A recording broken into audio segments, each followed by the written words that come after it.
વડોદરા બાદ હરણી લેકમાં ચોર ખાતે તળાવમાં બોટ પલટી ગઈ। વાઘોડિયાની સનરાઈઝ સ્કૂલના વિદ્યાર્થીઓ કોટિયા કન્સ્ટ્રક્શનને આપવામાં આવ્યો હતો આ કોન્ટ્રાક્ટ। હરણી તળાવના પ્રવાસે આવ્યા હતા વિદ્યાર્થીઓ। ખાનગી સ્કૂલના વિદ્યાર્થીઓ બોટમાં હતા સવાર, ત્યારે મેયર સહિતના અનેક આગેવાનો ઘટના સ્થળે લાઈફ જેકેટ પહેર્યા વગર જ બોટમાં બેસાડવામાં આવ્યા હતા। વિદ્યાર્થીઓને 12 લોકોના મોત થયા છે, જેમાં 10 બાળકો, 2 શિક્ષકો, 9 વિદ્યાર્થીઓને જાહ્નવી હોસ્પિટલ ખસેડવામાં આવ્યા છે। બોટમાં 23 જેટલા લોકો હતા સવાર। ફાયર બ્રિગેડની ટીમ વિદ્યાર્થીઓને શોધખોળની કાર્યવાહી હાથ ધરાઈ હતી। સ્થાનિક તરવૈયાઓએ હાથ ધર્યું હતું રેસ્ક્યુ।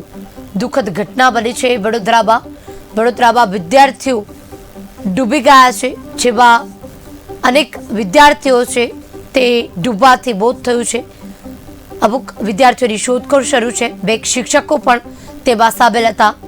વડોદરાની હરણી તળાવની દુઃખદ ઘટના ગઈકાલે બની હતી, જેમાં ખાનગી સ્કૂલના વિદ્યાર્થીઓને બોટમાં સવાર હતા, પરંતુ જેમાં જેકેટ પહેર્યા વગર જ આ સવારી કરવામાં આવી હતી, જેનું કારણ મોતનું કારણ બની ગયું।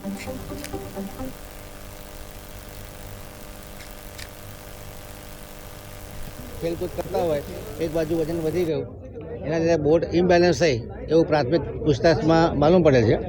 તમામ બાળકોને લાઈફ જેકેટ પહેરવામાં આવ્યા હતા, છતાં બોટ જ્યારે ઊંધી પડી જાય એટલે બોટની જે એજ હોય એમાંથી બાળકો છટકી ના શકે। નાના બાળકો હોય 3-4 મિનિટ ઓક્સિજન ન મળે તો એમની મૂવમેન્ટ બંધ થઈ જાય અને ગંભીર પ્રકારનો બનાવ છે।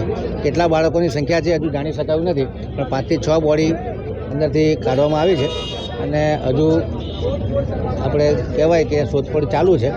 ફાયર બ્રિગેડના જવાનો, ફાયર બ્રિગેડની ટીમો અને ડ્રાઈવરો અહીંયા કામે લાગ્યા છે। તમામ બાળકોએ લાઈફ જેકેટ પહેર્યા તેવું કોન્ટ્રાક્ટરનું કહેવું છે।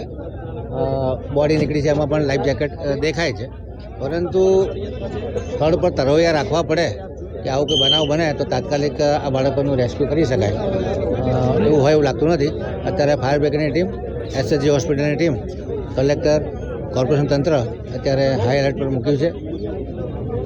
મહેનત કરી બાળકોની બોડી નીકળે, ઈશ્વરને પ્રાર્થના કરીએ કે બાળકો કેમ બહાર નીકળે। પરંતુ મેં કીધું એમ કે જે ડ્રાઉનિંગના કેસ હોય છે એ ખરેખર ખૂબ ગંભીર પ્રકારના હોય છે। 3-4 મિનિટનો મામલો હોય, 3-4 મિનિટમાં જો એમને રેસ્ક્યુ ના કરાય તો જાનહાનિનો મોટો ભય હોય છે। ગંભીર પ્રકારનો ગુનો છે, તંત્ર દ્વારા કઈ કાર્યવાહી ખૂબ દુઃખદ બનાવ છે।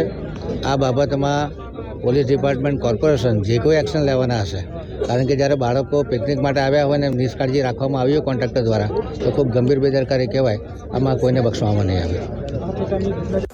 કે આ સમગ્ર ઘટનાની અંદર જે પણ કોઈ કસૂરવાર હશે અથવા તો નિગ્લિજન્સી આપણી ધ્યાનમાં આવશે તો તરત જ સરકાર ખૂબ ગંભીરતાથી, આદરણીય ભૂપેન્દ્રભાઈ પટેલ સાહેબે પણ ખૂબ ગંભીરતાથી આ વિષય લીધો છે, એટલે જરૂરી તમામ સૂચનાઓ વહીવટી તંત્રને આપી દીધેલ છે।